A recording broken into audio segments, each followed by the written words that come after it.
Good morning to all of you. मैं doctor Sarla आप सभी को ढेर सारी 2024 की शुभकामनाएं, नववर्ष की शुभकामनाएं, हार्दिक बधाई।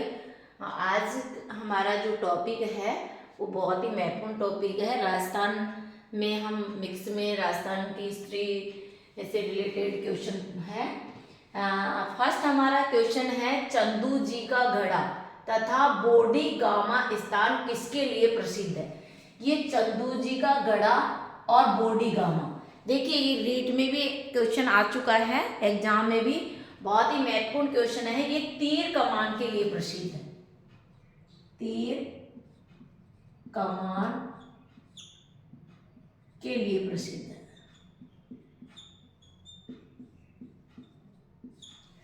नेक्स्ट हमारा क्वेश्चन है, पद्मश्री महेश राज सोनी, महेश राज सोनी को पद्मश्री पुरस्कार से नवाजा गया था, किस क्षेत्र की पहचान है।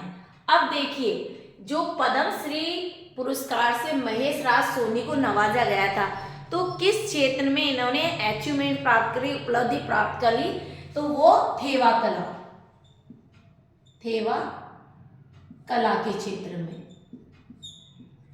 इसलिए इनको पद्मश्री पुरस्कार से नवाजा गया। अब ये थेवा कला कहाँ की प्रसिद्ध है, ये भी ध्यान रखना है, प्रतापगढ़ की, प्रतापगढ़ जिले की थेवा कला प्रसिद्ध है। नेक्स्ट हमारा क्वेश्चन एग्जाम में इस तरह से आएंगे, 5 ऑप्शन होंगे। एक क्वेश्चन मैंने ऐसा डाल दिया ताकि आपको इस तरह से एग्जाम पर फोकस रहे कि किस तरह के क्वेश्चन आते हैं। मुगल कालीन कला के बारे में कौन सा कथन असत्य है। देखिए इस तरह के क्वेश्चन बहुत ज्यादा आते हैं, जब हमारा कॉन्सेप्ट क्लियर होता है तो ही हम इस तरह के क्वेश्चन का आंसर दे पाते हैं, अदरवाइज हम नेगेटिव में चले जाते हैं, क्योंकि हर कॉम्पिटिटिव एग्जाम में नेगेटिव मार्किंग होती है। इसलिए थोड़ा फोकस रखिए, जितना आए उतना करना है, नहीं आता है तो 5 वाला ऑप्शन आपको भर के ही आना है।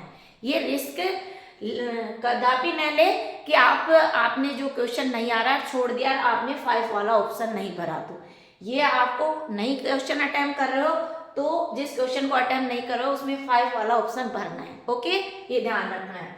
तो हमारा क्वेश्चन है, मुगल कालीन कला के बारे में कौन सा कथन असत्य ढूंढना है। अब देखिए, फर्स्ट ऑप्शन दिया था बीजापुर में इब्राहिम रोजा है, बिल्कुल सत्य है।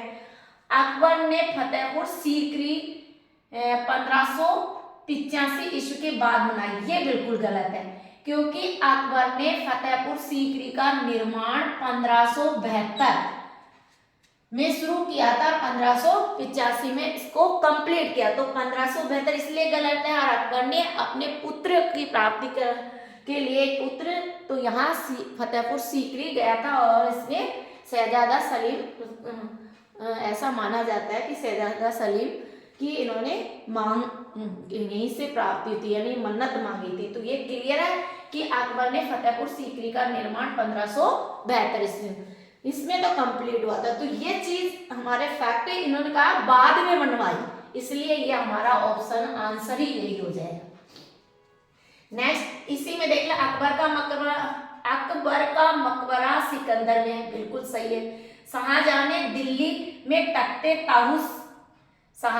दिल्ली में तख्ते ताउस बनवाया था, ये भी सही है। तो हमसे क्वेश्चन में पूछा गया है असत्य, तो असत्य हमारा क्या आ जाएगा, बी ऑप्शन। क्लियर, इस तरह से 5 ऑप्शन दिए होंगे हमारा, जब हमें आंसर मिल रहा है, हमारे क्वेश्चन आ रहा है तो हम कर सकते हैं। अदरवाइज मान लीजिए ये क्वेश्चन है, इसमें आपको आंसर नहीं आ रहा है, तो आप क्या भरेंगे, अनुत्तरित प्रश्न, यानी उत्तर नहीं दिया जा सकता। नेक्स्ट हमारा क्वेश्चन है, राजस्थान में हस्तशिल्प डिजाइन एवं विकास केंद्र कहाँ पर स्थित है। हस्तशिल्प, हाथ से जो बनाई जाती है डिजाइन और विकास केंद्र, वो जयपुर में है। अब जयपुर आया है तो आपको ध्यान रखना है कि जयपुर का शुभंकर पूछा जा सकता है, चीतल है, ठीक है।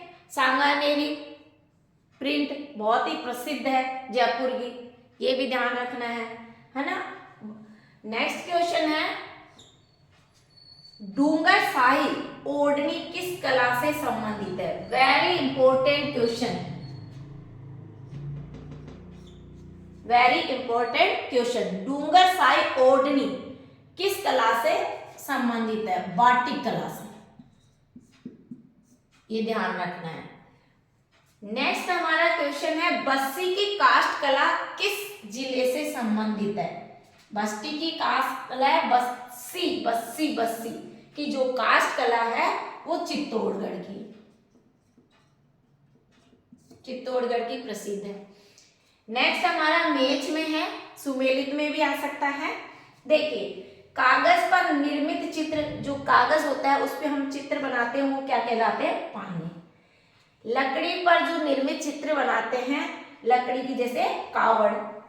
कपड़े पर निर्मित चित्र फड़। मानव शरीर पर निर्मित चित्र गूंदना।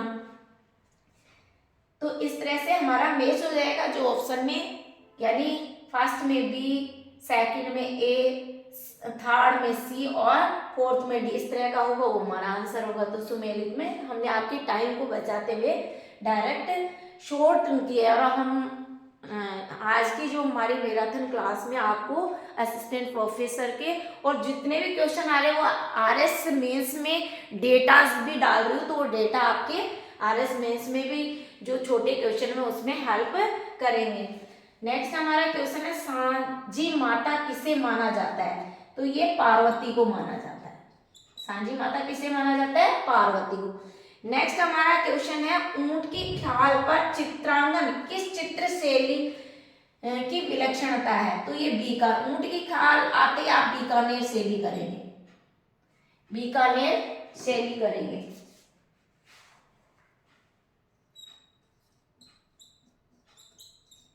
तो जो हमारे क्वेश्चन डाले हैं, तो एक तो आप टॉपिक करेंगे क्योंकि आरएस मेंस में भी है शैली का, एक हमारे मुगल काल के पूरे पढ़ना है, एक ये जो ओढ़नी से रिलेटेड और हस्तशिल्प है ना, शैलियां, हस्तशिल्प और ये पद्मश्री है कला वाला टॉपिक कंप्लीट करना है। इस तरह से आप अपने नोट्स तैयार करें, मतलब डेली के आप यदि मान लीजिए चित्रकला, हस्तशिल्प कला को ले रहे हैं तो 25 क्वेश्चन आप डेली तैयार करें और पूरा डिटेल पढ़ें और कम से कम 25 क्वेश्चन ऑब्जेक्टिव तैयार करें। इस तरह से आप बहुत अच्छा एक आपका क्वेश्चन का बहुत बड़ा वो बन जाएगा और ये एग्जाम के लिए बहुत ही हेल्पफुल होगा। और यहाँ तक कि जो नेगेटिव स्कैनिंग में भी आप पॉजिटिव रहेंगे, क्योंकि आप प्रॉपर आंसर देंगे तो आपको कहीं रिस्क है ही नहीं है।